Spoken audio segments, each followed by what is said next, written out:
Baik, assalamualaikum warahmatullahi wabarakatuh. Selamat pagi, siang, malam, Pak Iwan dan teman-teman semuanya. Jadi kami dari FG1 akan mempresentasikan mengenai asuhan keperawatan keluarga pada klien atau pada keluarga dengan diagnosis perilaku cenderung berisiko. Sebelumnya perkenalkan nama saya Senalda Devaviani, lalu ada rekan-rekan saya ada Ainun Fitri, ada Butsainah Jihan, ada Laura Pebi, ada Panca Juliasih, Sarah Sahwakusnana, saya sendiri saya sendiri Tia Rasmina dan Vera Natia.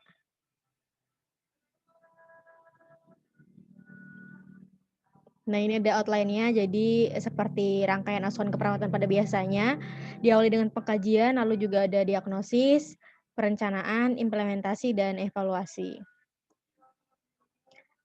Untuk pengkajiannya, ini ada kasusnya. Jadi, kasusnya itu Nurse Arum mengunjungi sebuah keluarga, tepatnya keluarga Bapak W yang berusia 38 tahun. Beliau pekerja yang sering izin tidak masuk. Hasil pengkajiannya teridentifikasi bahwa keluarga tersebut memiliki kebiasaan mengkonsumsi makanan yang digoreng, bersantan, dan gurih. Kebetulan Bapak W ini juga merokok dan pola tidurnya larut malam. Nah, untuk pengkajiannya mencakup data umum, kondisi sehat, individu bermasalah, data lingkungan, struktur keluarga, riwayat keluarga, dan fungsi keluarga. Nah, ini untuk pengkajiannya, diawali data umum akan disampaikan oleh rekan saya. Sarah. Ya, oke, oleh Sarah. Kepada Sarah Oke, dipersilakan. jadi ya terima kasih Alda. Jadi pertama adalah data umum. Next.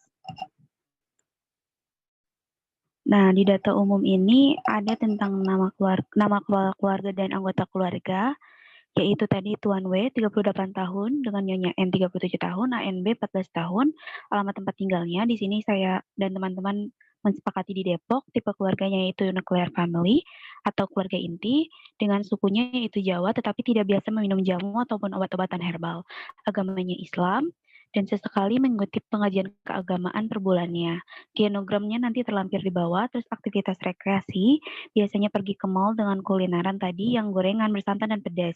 Status sosial ekonominya, pekerjaan Tuan W adalah seorang pegawai swasta, namun beliau sering izin tidak masuk. Nah, selanjutnya adalah tahap perkembangan keluarga. Selanjutnya, next. Nah, ini udah mencapai tahap kelima, yaitu keluarga dengan anak remaja. Nah, keluarga intinya itu tidak ditemukan adanya riwayat penyakit.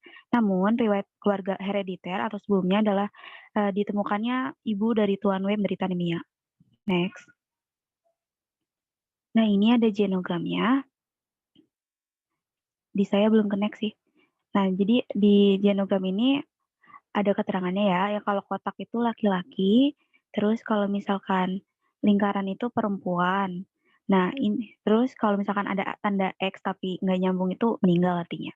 Nah, untuk yang garis pernikahannya itu garisnya secara horizontal, sedangkan kalau keturunan itu vertikal. Nah, jadi di sini kotak Tuan Z, yaitu dari orang tua dari Nyonya N, sudah meninggal. Nah, sebenarnya ini warnanya putih ya, nggak kuning. Sepertinya ganti karena temanya gitu, genogramnya. Nah, jadi tadi di sini ibu dari Tuan W itu menderita anemia. Harusnya di sini warnanya kayak krem gitu. Dan selanjutnya kayak gitu aja sih genogramnya. Sekian dari saya.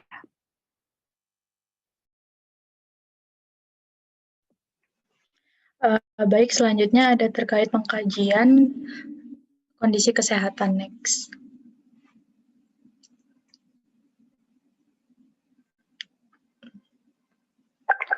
Jadi untuk terkait kondisi kesehatan itu yang didapatkan itu berupa sumber data primer di mana data didapatkan secara langsung dari individu yang bersangkutan yakni Bapak W. Nah, dilakukan secara subjektif maupun objektif. Untuk metode yang digunakan berupa anamnesa atau tanya jawab, observasi serta pemeriksaan fisik. Nah, pengkajian yang memungkinkan dilakukan oleh perawat berdasarkan kasus D itu berupa anamnesa dan pemeriksaan fisik. Next.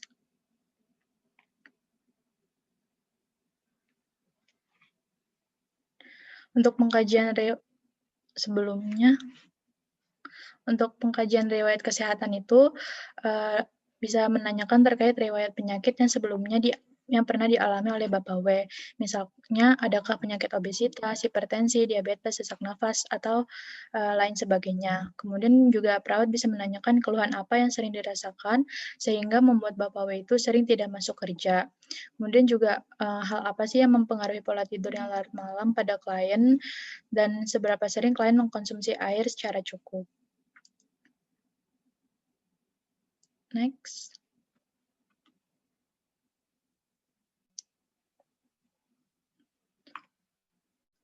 Nah, untuk pemeriksaan fisik yang bisa dilakukan terkait pengukuran TTV atau tanda-tanda vital pada Bapak W. Kemudian bisa dilakukan pengkajian inspeksi dengan melihat kondisi mata klien apakah memerah atau tidak, karena kalau mata memerah itu biasanya pola tidurnya larut malam bisa menyebabkan mata memerah. Kemudian warna bibir menghitam atau tidak, karena kebiasaan merokok pada Bapak W sebelumnya. Terus adanya retraksi interkostal atau tidak. Untuk pemeriksaan fisik palpasi itu bisa dengan meraba kosta atau punggung untuk mengetahui adakah nyeri tekan atau tidak. Untuk pemeriksaan perkusi dilakukan pada area paru untuk mengetahui suara paru apakah datar, tumpul, resonan, atau hipersonan atau tidak. Dan untuk pemeriksaan auskultasi dengan mendengarkan suara paru normal atau vesikuler di sisi kanan dan kiri untuk mengetahui apakah ada suara tambahan wheezing, ronki, gurgling, atau tidak. Next, untuk terkait pengkajian individu bermasalah. Nah, di sini dapat menanyakan terkait pola tidur larut malam, misalkan mengkaji kualitas dan kuantitas tidur yang dialami klien. Apakah klien tidurnya nyenyak atau tidak, terus berapa lama durasi tidurnya. Untuk pengkajian merokok, bisa menanyakan berapa batang rokok yang dihabiskan per hari, pernahkah berniat untuk berhenti merokok atau tidak, serta sudah berapa lama merokok. Terkait konsumsi makanan yang tidak sehat, seberapa sering klien mengkonsumsi makanan tersebut dalam sehari, apakah masih dalam batas normal atau tidak. Selanjutnya. Berikutnya akan disampaikan oleh Panca. Kepada Panca dipersilakan. Baik, di sini pengkajian pada data lingkungan. Next ya.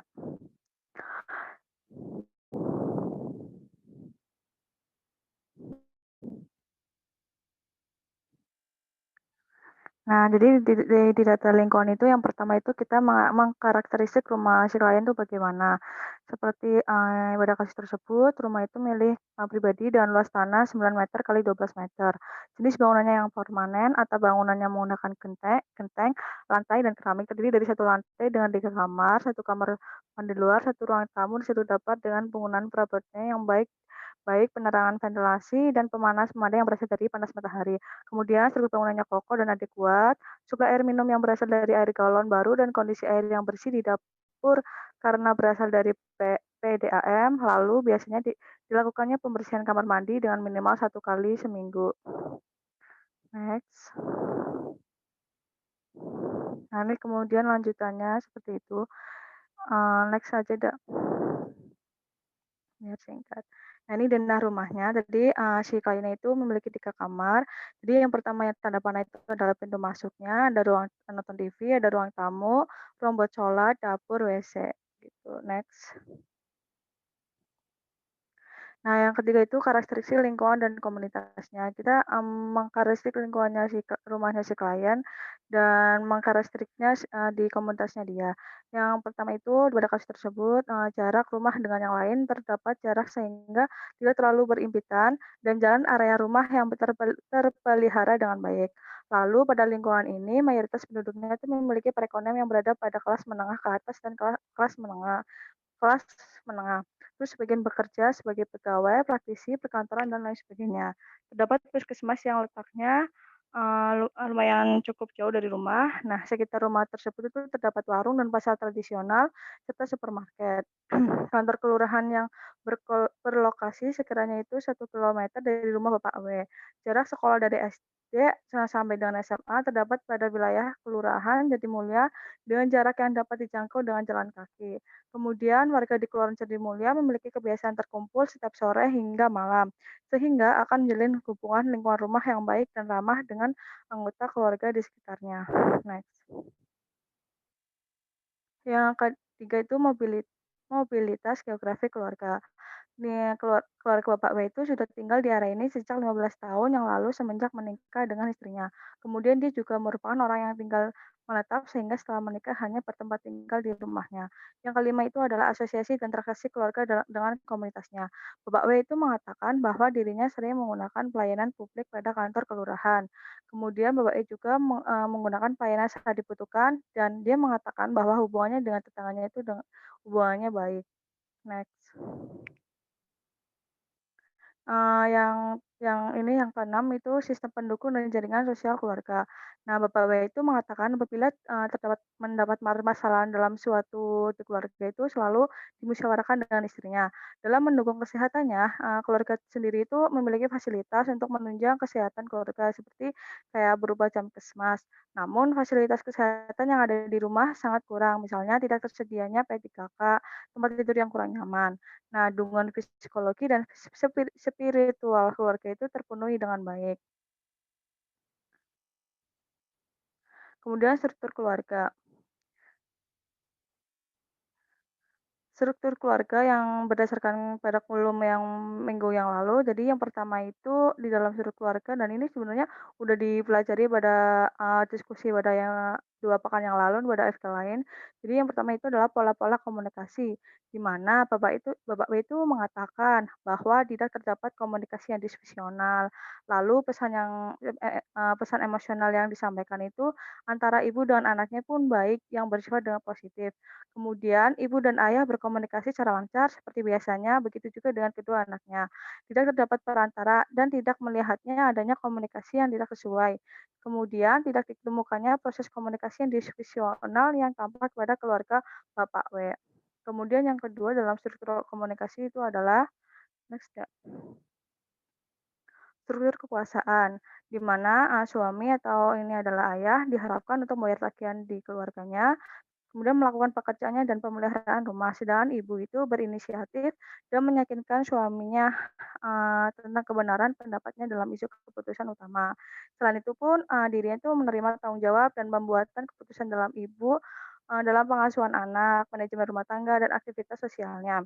Kemudian kakak perempuannya dia bertanggung jawab dalam aktivitas pengasuhan adiknya jika ibu tuh tidak ada di sampingnya. Kemudian kekuasaan yang maksa atau yang bersifat dominan di mana ayah itu akan menghukum anaknya apabila tidak mematuhi peraturan yang dibuatnya. Jadi struktur kekuasaan yang di keluarga Bapak W itu adalah bersifat ototatrik di mana itu ayah mendominasi keluarganya.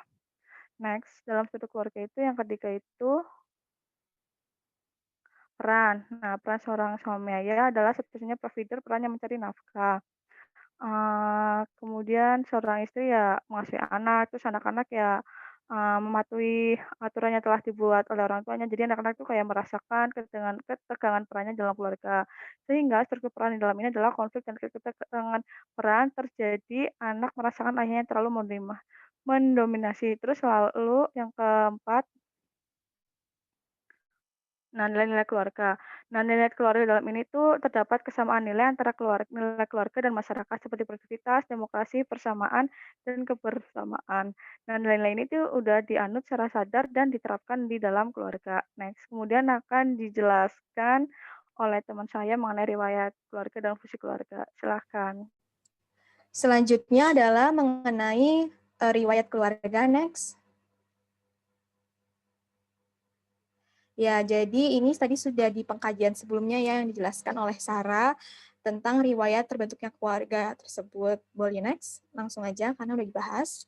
Kita ke fungsi keluarga. Jadi tadi dari 3 fungsi yaitu fungsi afektif, sosialisasi, dan perawatan kesehatan.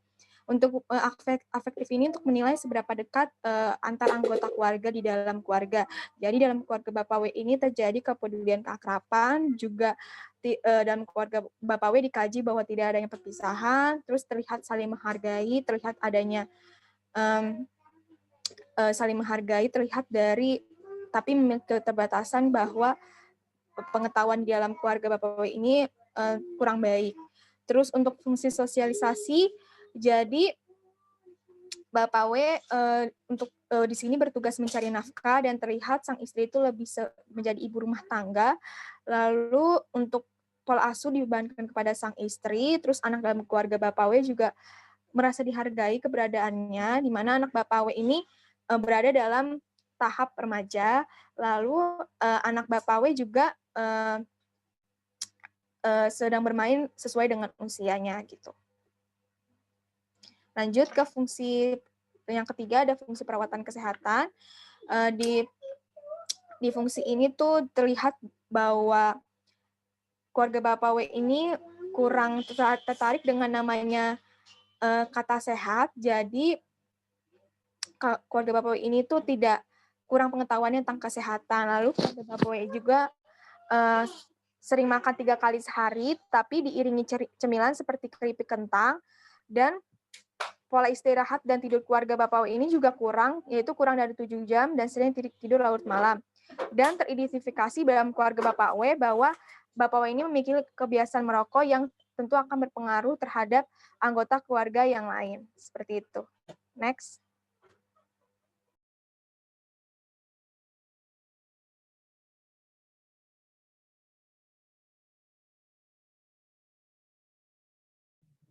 Berikutnya ada diagnosis akan dijelaskan oleh Ainun. Ya, selanjutnya adalah diagnosis. Next.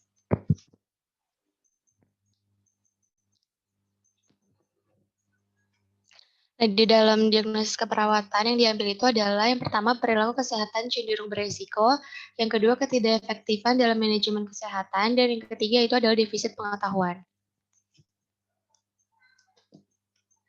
Nah, definisi dari perilaku kesehatan cenderung berisiko itu adalah hambatan kemampuan dalam merubah gaya hidup atau perilaku yang dapat memperbaiki tingkat kesejahteraannya. Di sini batasan karakteristiknya itu di mana klien gagal mencapai pengendalian yang optimal, klien gagal dalam melakukan tindakan mencegah masalah kesehatan, kemudian mengurangi perubahan status kesehatan, penyorong merokok, dan penyalahgunaan zat. Selanjutnya itu faktor yang berhubungannya itu adalah kurang pemahaman klien mengenai gaya hidup sehat, kurang dukungan sosial, pencapaian dirinya itu rendah, dan adanya stresor. Next. Ada ketidakefektifan manajemen kesehatan, definisinya itu pola penanganan masalah kesehatan dalam keluarga tidak memuaskan dalam memulihkan kondisi kesehatan anggota keluarganya, di mana batasan karakteristik di situ adalah kliennya ini gagal dalam melakukan tindakan untuk mengurangi faktor resiko terhadap masalah kesehatan. Yang selanjutnya itu adalah faktor berhubungannya, yaitu kurang petunjuk untuk bertindak, kurang pengetahuan, dan kurang dukungan sosial. Next.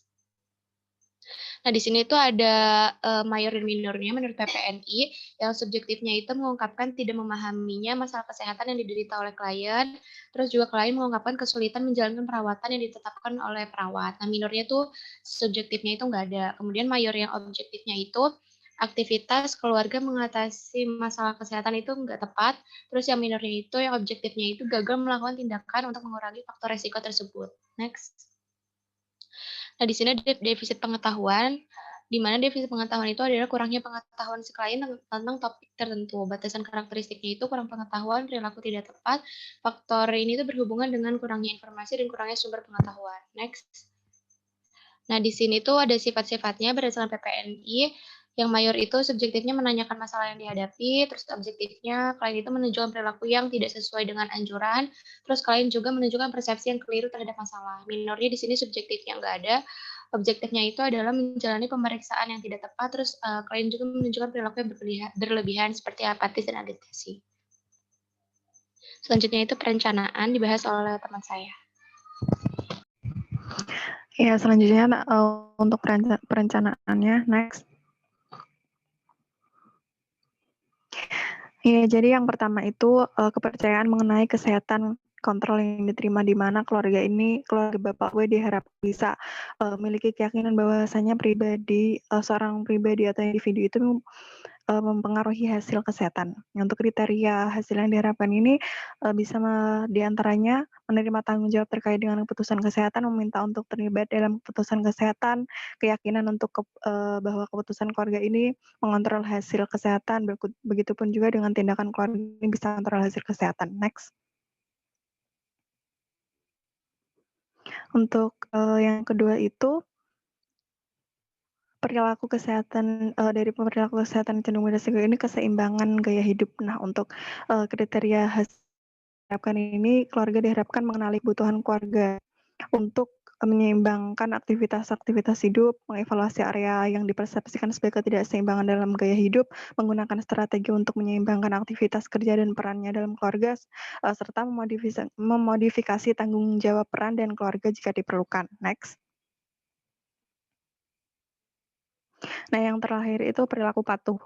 Untuk kriteria hasil yang diharapkan itu, yang pertama menanyakan pertanyaan terkait kesehatan, mencari informasi kesehatan dari berbagai macam sumber, mengevaluasi keakuratan dari informasi tersebut, kemudian menggunakan informasi itu dalam kepercayaan dirinya, serta mengembangkan strateginya, kemudian mempertimbangkan keuntungan atau resiko yang diperoleh, menggambarkan rasionalisasi terhadap penyimpangan dari regimen kesehatan, serta melakukan monitor sendiri mengenai status kesehatan mandiri. Next.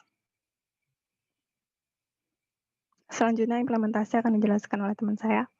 Baik, berikutnya implementasi akan dijelaskan oleh saya sendiri. Jadi untuk implementasi pada keluarga dengan diagnosis tersebut dilakukan sesuai dengan tujuan, yaitu mampu mengembangkan kemampuan untuk memikul tanggung jawab atas kebutuhan pribadi jika memungkinkan, dan juga memulai perubahan gaya hidup. Jadi diharapkan setelah diberikan intervensi, keluarga Bapak W ini bisa melakukan tanggung jawabnya, yaitu sebagai kepala keluarga dengan bekerja dengan tidak ada keluhan dan tidak sering izin.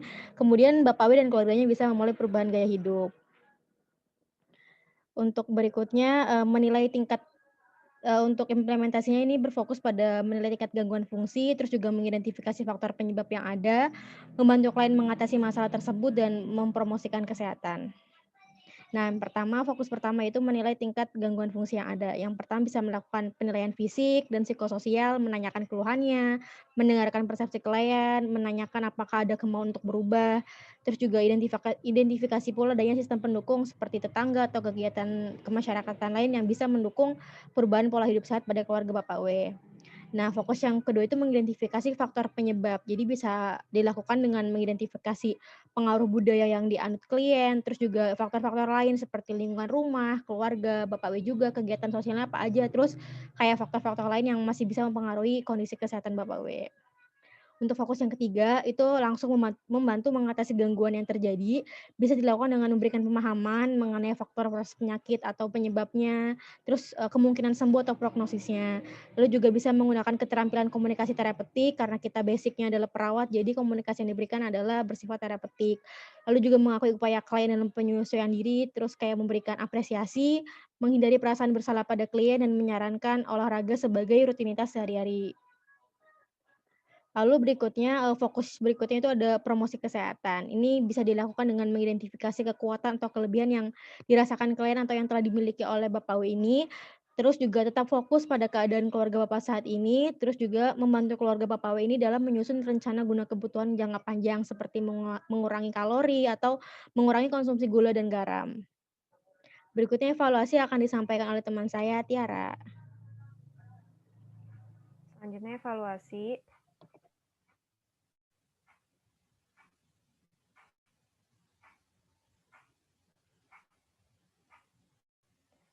Kita udah tahu definisi evaluasi keperawatan ya, next.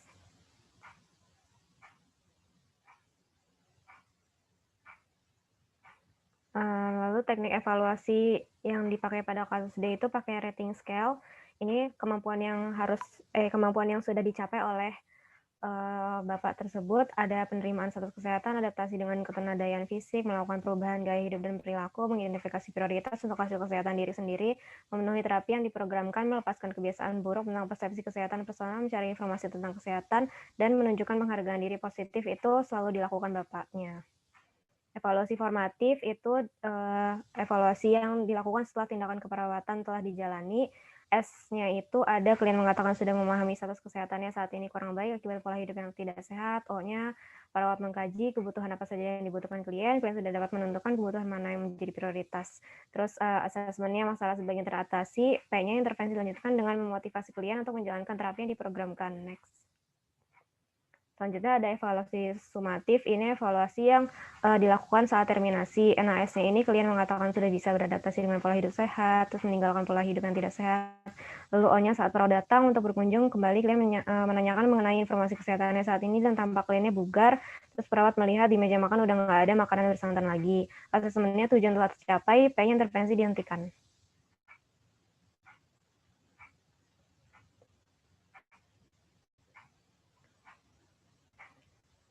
Sekian.